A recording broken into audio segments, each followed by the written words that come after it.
नमस्कार दोस्तों, मैं डॉक्टर पूजा शाहीन एल्डा फाउंडेशन से। जैसा कि हम सभी जानते हैं कि मई के आखिरी में 28 मई को विश्व माहवारी दिवस मनाया जाता है, वर्ल्ड मेंस्ट्रुएशन डे। तो आज का जो हमारा एपिसोड है वो उसी पर आधारित है और जो हमारी कैंपेन चल रही है पिछले कई सालों से, पीरियड फ्रेंडली इंडिया, उसी के तहत आज हमारे साथ टेंडर पाम हॉस्पिटल से डॉक्टर प्रतिभा सिंह मैम जुड़ी हैं। नमस्कार फ्रेंड्स। मैम, आपका बहुत बहुत स्वागत है। लगातार मैम हम लोगों के फाउंडेशन से जुड़ी हुई हैं और बहुत ही ज्ञानवर्धक बातों को मैम हर एपिसोड में बताती हैं और हमारे कार्यक्रमों में भी इनकी टॉक्स रहती ही हैं। तो मैम, आज जो है हम लोग की जो ये टॉक है, जैसे कि मैंने अभी बोला कि पीरियड फ्रेंडली इंडिया, तो आज हम प्यूबर्टी पे बात करना चाह रहे हैं कि जो बच्चियां हैं, जो किशोरियां हैं, जिनको प्यूबर्टी एज में आने पर थोड़ा सा एहसास अलग होता है, थोड़े व्यवहारों में चेंज आता है, शारीरिक बदलाव आते हैं, तो उसके विषय में हम जानेंगे कि प्यूबर्टी क्या है और उस समय कैसे बच्चियों को, माँओं को और परिवारों को ध्यान रखना चाहिए बच्चियों का, और उन्हें कैसे समझाना चाहिए पीरियड्स के बारे में, माहवारी के बारे में। जी पूजा जी, प्यूबर्टी जो होता है फीमेल्स में या बच्चियों में हमारे बॉयज़ से जल्दी आता है और आजकल नॉर्मल एज जो प्यूबर्टी का है वो 10 to 12 इयर्स के करीब बच्चियों में और बॉयज़ में 13 to 15 के एज में आता है।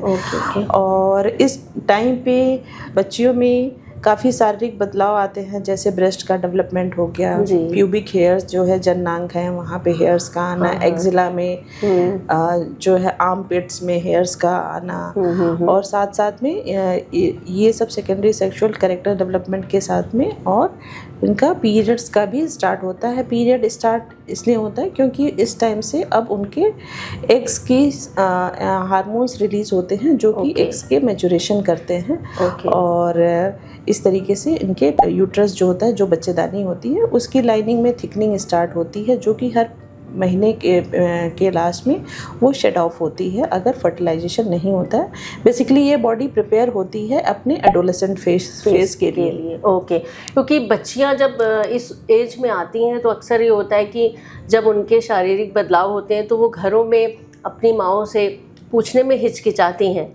तो आप क्या कहना चाहेंगी कि कैसे हैंडल करें उनके सवालों को और क्या बताया जाए जिससे कि उनको लगे कि हाँ, ये नॉर्मल चीज़ें हैं उनके लिए?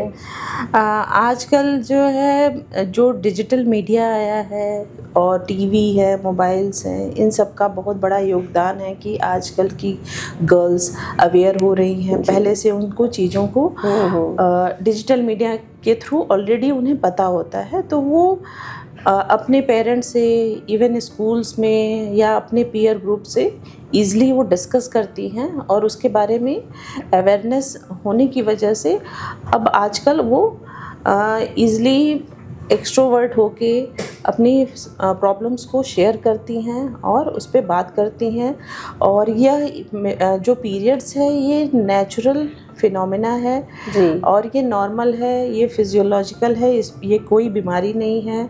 तो और इस बारे में हर बच्चियों को, हर गर्ल्स को, लड़कियों को खुल के बात करना चाहिए, चाहे वो आपके क्लास में हो या फिर स्कूल में हो या फिर घर में हो। और घर का माहौल ऐसा होना चाहिए कि ऐसा नहीं है कि उनके पीरियड्स आ गए हैं तो फिर कोई कुछ ऐसी मिस्टेक हो गई है या फिर जो है it is a natural process. इसमें हमारे पेरेंट्स को बच्चियों को समझाना चाहिए कि यह नेचुरल प्रोसेस है, हर बच्ची को एक एज के बाद ये आता है और यह रिप्रोडक्टिव फेज बिगिन होने का आपका इंडिकेशन है।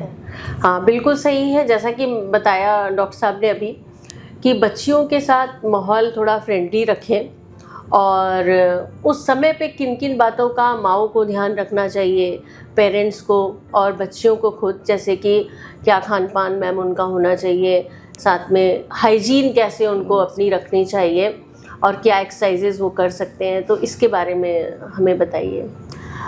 सबसे पहले तो अगर बच्चियों का माहवारी स्टार्ट होता है तो पेरेंट्स को सबसे पहले उन्हें बताना चाहिए कि ये क्या होता है और कैसे उस फेज़ को हम नॉर्मल रह के उसको स्टार्ट कर सकते हैं, और जो भी सैनिटरी पैड्स हैं, नैपकिन्स हैं, या फिर मेंस्ट्रुअल कप आप यूज़ करते हो, तो उसको कैसे प्रॉपर अप्लाई करना है, उसको डिस्पोज़ कैसे करना है, कैसे आप प्रॉपर हाइजीन के साथ जो है पीरियड्स के लिए नॉर्मली 3 to 7 डेज़ होते हैं, तो उस टाइम पे अपने आप को हेल्दी, एक्टिव और खुश कैसे रह सकते हैं, इसके बारे में बताना है, पेरेंट्स को बताना है। स्कूल में भी आजकल अवेयरनेस सेशंस होते हैं काफ़ी, जिसमें जो है बच्चियों को बताया जाता है। और पहले मैं स्कूल्स में भी गई थी, तो वहाँ पे भी सैनिटरी पैड्स या फिर मेंस्ट्रुअल कप, इन सब की अवेलेबिलिटी स्कूल्स में होती है। ये बताया जाता है बच्चियों को पहले से ही कि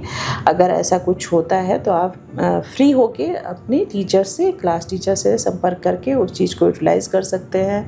कैसे पैड को डिस्पोज करना है, और रेगुलर इंटरवल पे चेंज कैसे करना है, हर 2 से 3 घंटे पे आपको 3 घंटे पे चेंज करना है। और अगर ब्लीडिंग एक्सेस हो रही है, कभी कभी एक्सेस होने लगती है ब्लीडिंग, तो उस कंडीशन में आप 1 या 2 घंटे में भी पैड चेंज कर सकते हैं। और पैड चेंज करके आपको उसको क्लीन वाटर से सिर्फ वॉश करना है।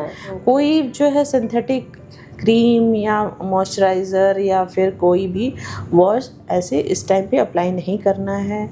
कॉटन के सिंपल पैंटी पहने, अंडर गारमेंट्स क्लीन होने चाहिए। और जो पैड्स है उसको प्रॉपर पेपर में रैप करके आपको डस्टबिन में डालना है। आपको फ्लश नहीं करना है टॉयलेट में, क्योंकि जो ब्लड होता है वो it is a good culture media, वहाँ बैक्टीरिया ग्रो हो सकता है, और इससे अपने आप को भी हम इन्फेक्शन के लिए प्रोन होते हैं, और सोसाइटी में भी इन्फेक्शन फैलने का रिस्क रहता है। इसलिए हमें पैड को कैसे डिस्पोज करना है ये हमें बताना होता है। हर जो है गर्ल्स को ये पता होना चाहिए।